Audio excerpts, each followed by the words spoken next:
अनुग्रहित सुंदर दिन में यहोशू की पुस्तक 3 अध्याय के 5वें वाक्य की तरफ अपने ध्यान को लेकर जाएं। फिर यहोशू ने प्रजा के लोगों से कहा, तुम अपने आप को पवित्र करो, क्योंकि कल के दिन यहोवा तुम्हारे मध्य में आश्चर्य कर्म करेगा। पढ़े हुए वचन के आधार पर परमेश्वर आश्चर्य कर्म करेगा विषय पर मनन करने के लिए आओ हम परमेश्वर में समर्पित हो जाएं। इस वर्ष के चौथे महीने के अंत में जब हम खड़े हैं, तब आपकी इच्छाएं पूरी न हुई हों।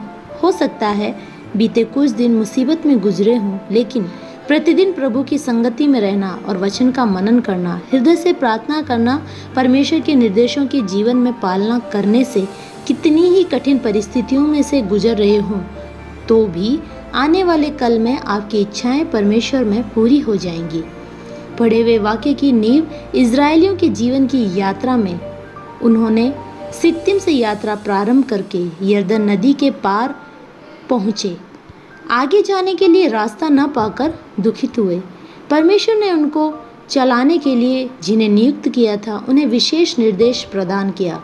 तुम अपने आप को शुद्ध करो। यह एक विशेष प्रकार का निर्देश है। यदि वह अपने आप को शुद्ध करते हैं तो उसी के साथ परमेश्वर के वायदों के भी साथ में बताते हैं कि कल परमेश्वर तुम्हारे बीच में आश्चर्य कर्म करेगा। उनकी आज की अवस्था कैसी है पता है? उन्होंने आज तक नहीं देखी ऐसी एक परिस्थिति, एक अनजान जगह और तेज गति से बहती हुई एक नदी। कैसे उस पार पहुंचेंगे उन्हें कुछ सूझ नहीं रहा था। ऐसी एक परिस्थिति में परमेश्वर अपने वायदों को वहां बताता है कि कल परमेश्वर आपके बीच में आश्चर्य कर्म करेगा और उसे प्राप्त करने के लिए अपने आप को शुद्ध करें। मुझे सुनने वाले प्रियो, हमारे जीवन का कल आशाओं से भरा हुआ है। इस वर्ष का 5वां महीना शुरू होने वाला है।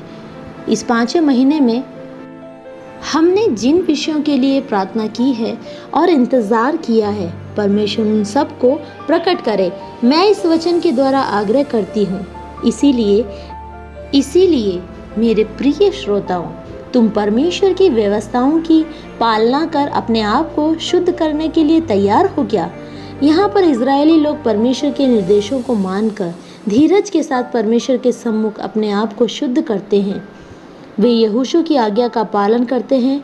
जब वह अनुशासन और आज्ञा का पालन परमेश्वर के सम्मुख हुआ, तो उनके मन में जो भय था कि कल क्या होगा, वह पूरी रीति से हट गया था। उनके सम्मुख जो परेशानी थी, उसका हमेशा के लिए निवारण हो गया और परमेश्वर की महिमा का कारण हुआ।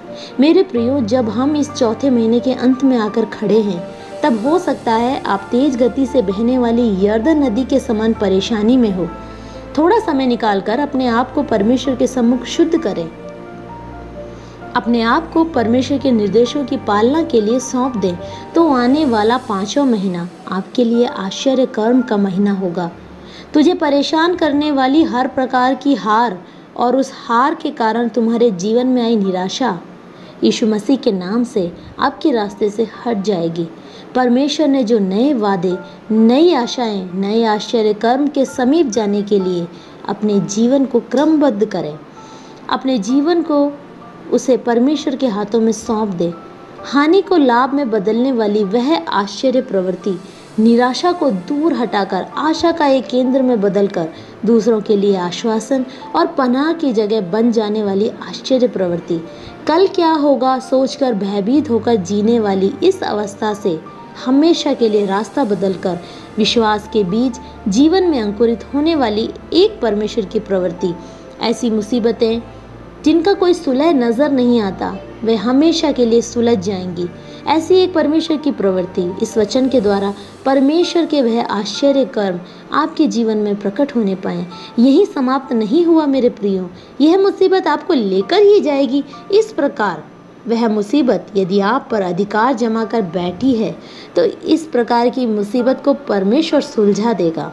परमेश्वर के आश्चर्यजनक प्रेम और कृपा को चख कर देखने के लिए परमेश्वर पर विश्वास के साथ और अपने आप के शुद्धिकरण के साथ और समर्पण के साथ 5वें महीने में जब आप प्रवेश करेंगे, तो परमेश्वर जरूर कार्य करेगा। इसीलिए आज के दिन बहुत ही निर्णय के साथ जिएं। परमेश्वर के निर्देशों को स्वीकार करें। अपने आप को शुद्ध करें पवित्र पिता। पवित्र शास्त्र के अनुसार हम आप अपने आप को शुद्ध करने के लिए सौंप देते हैं। परमेश्वर के आश्चर्य कर्म आगे भी यीशु मसीह के नाम में प्रकट होने पाए। यीशु के नाम में आमीन। Have a blessed day.